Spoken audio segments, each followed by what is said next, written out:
Tá começando mais um Cola na Manu.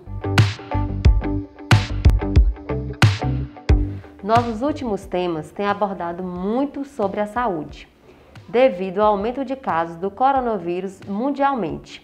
E vamos dar continuidade a esse tema importantíssimo. Hoje o canal Cola na Manu vai fazer um panorama saúde versus economia. O coronavírus e a economia, quais são os seus impactos? Também iremos decorrer aqui sobre o que está acontecendo, o número de mortes que vem acontecendo, esses números assustadores, como o país vai se comportar depois de todos esses hospitais de campanha que terá sua demanda diminuída, e a situação econômica, o que se espera. O Cola na Manu tem a honra de receber os nossos convidados, Dr. Fábio Silveira Matos, médico formado pela UFBA, ortopedista infantil e cirurgião do trauma ortopedia, coordenador do Grupo de Ortopedia Infantil e do Hospital COT, coordenador de residência médica em ortopedia, traumatologia do COT, Martegal, e o professor de História, Relações Internacionais, Ricardo Garrido, sociólogo, escritor. Ambos são de Salvador. Olá, Emanuele, boa noite. Mais uma vez é um prazer falar para você, falar para o seu público no seu canal Cola na Manu. Meu nome é Fábio Silveira Matos, eu sou itapetinguense, moro em Salvador já há 25 anos. Eu sou médico ortopedista, coordeno um serviço de residência e um grupo de ortopedia infantil e um grupo também de traumatologia. Mas nesses últimos dias, nos últimos meses, não há como a gente ser médico e dissociar isso da pandemia que assola o mundo, mesmo sendo de uma especialidade não diretamente ligada ao combate ao vírus.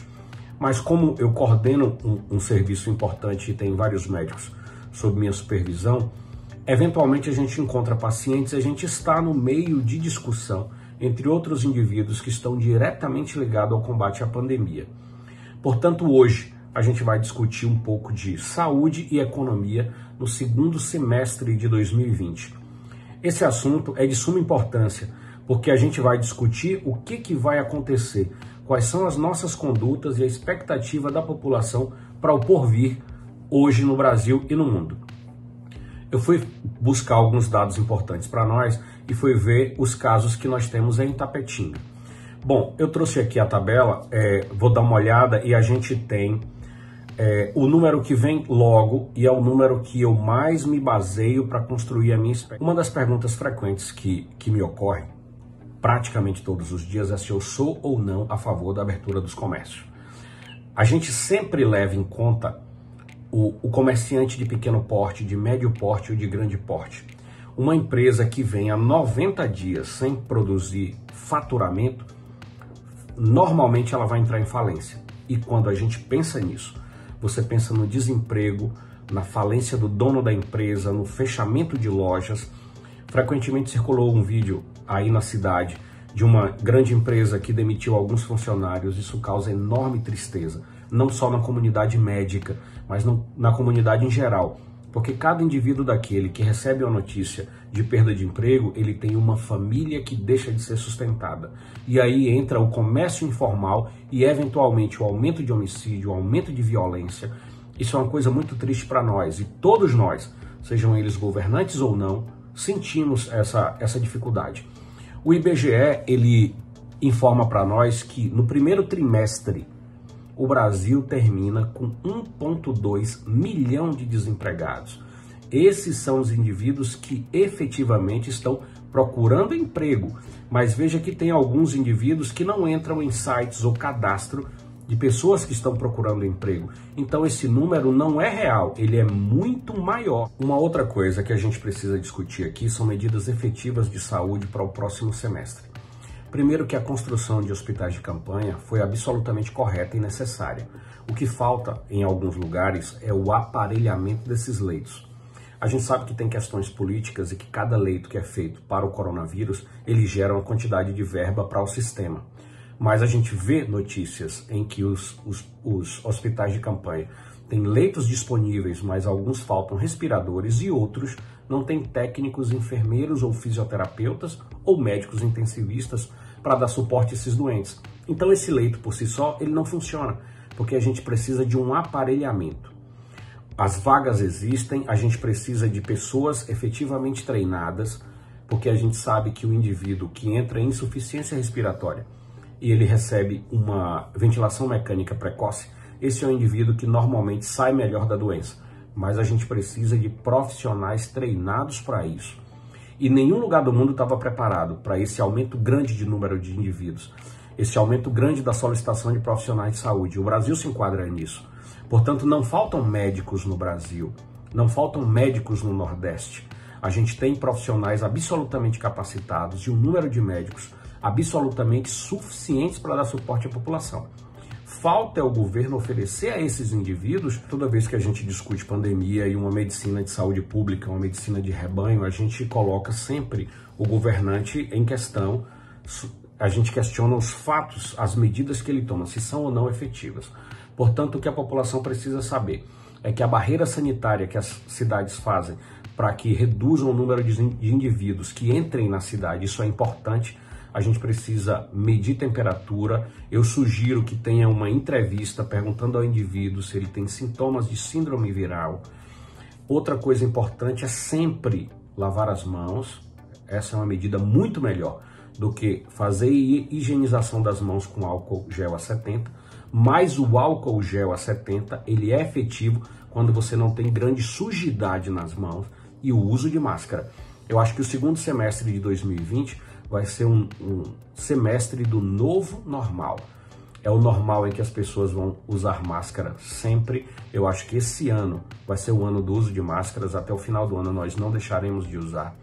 Eu acho que as pessoas vão se abraçar menos. A gente precisa falar mais longe dos outros indivíduos. A gente precisa entender que protegendo a nós, você protege também o outro indivíduo. Não vai ser um segundo semestre de aglomerações. Portanto, eu acho que não teremos festas de Réveillon. As festas de aniversário que acontecerão, elas não podem ser permitidas. Mais uma vez, Emanuele, muito obrigado. Isso é um serviço social. A população sempre agradece esse tipo de coisa e é uma coisa que ficará para nós. Muito obrigado pelo convite. Espero que seja mais um sucesso. Parabéns pelo canal no YouTube. Você é uma pessoa que faz acontecer na sociedade. Obrigado por existir. Obrigado por me convidar. Um beijo para você e em breve nós vamos nos falando. Muito obrigado, boa semana. Olá a todos, obrigado Manu pelo convite, seu trabalho é muito importante, eu acompanhei o seu canal no YouTube, no Instagram também, e o serviço que você presta é de extrema importância. Um agradecimento especial também a essa figura ímpar, que além de ser um médico que dispensa comentários, fantástico, sensacional, é uma figura humana, assim, genial, o Dr. Fábio Matos, meu amigo. Então, se nós relacionarmos o cenário atual da pandemia gerada pelo coronavírus, pela doença Covid-19, com a economia, nós temos um cenário desalentador.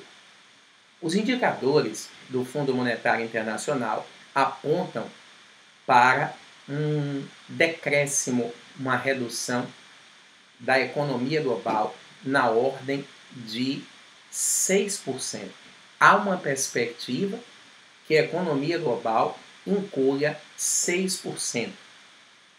O governo brasileiro falou que a economia mundial vai impactar diretamente na economia brasileira.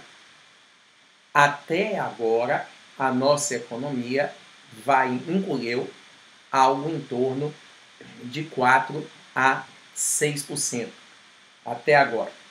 Há uma perspectiva, um cenário nebuloso, de que no final do ano, nossa economia ela encolha muito mais do que a economia mundial. É claro que esse encolhimento econômico deve-se pelo fato das atividades econômicas estarem paralisadas, principalmente as atividades produtivas. Refiro-me mais especificamente aos setores de construção civil e indústria automobilística. É claro que quando a gente fala de economia, nós temos vários outros setores, não é? Para além da construção civil e da indústria automobilística. Tá? Mas esses dois setores, construção civil e indústria automobilística, são dois grandes termômetros que nós, historiadores, sociólogos, usamos para analisar, né, a economia. Por quê? A indústria automobilística e a construção civil são setores que movimentam todos os outros. Se você pensar aí num setor da economia, qualquer que seja, ele é movimentado por esses dois.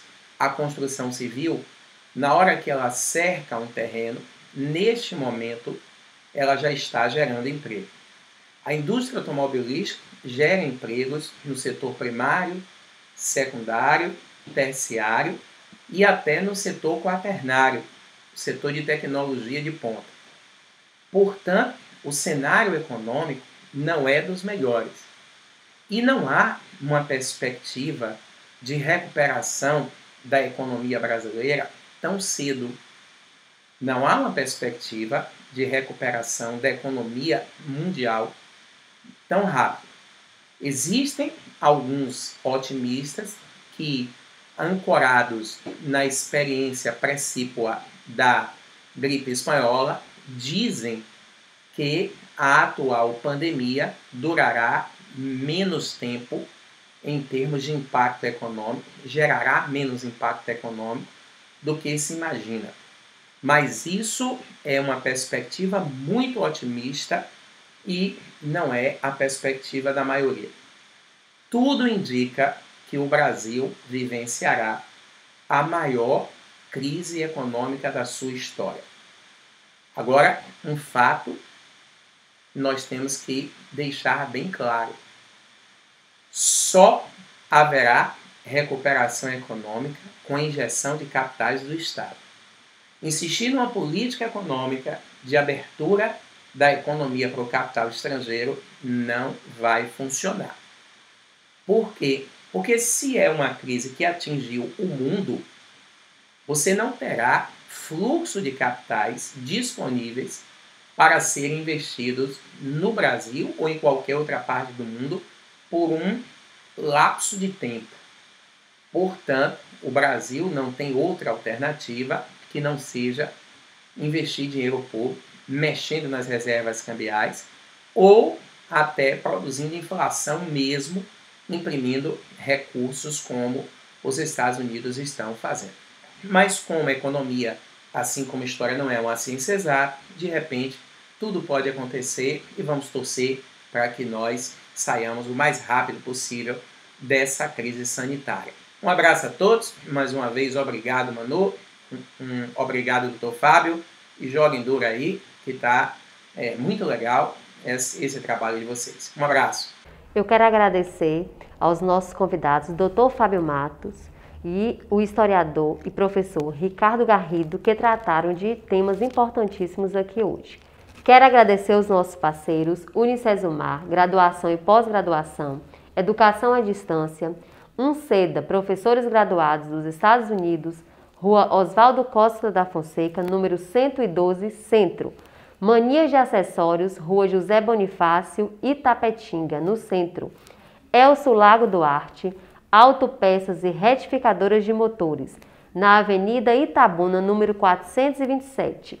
Prescom Metais, comercializando cobre, alumínio, metais, tubos e ferros, na Avenida Brumado, 295, Vitória da Conquista. E Robson K, que fica na Avenida Itabuna, no São Francisco de Assis, Itapetinga, Bahia.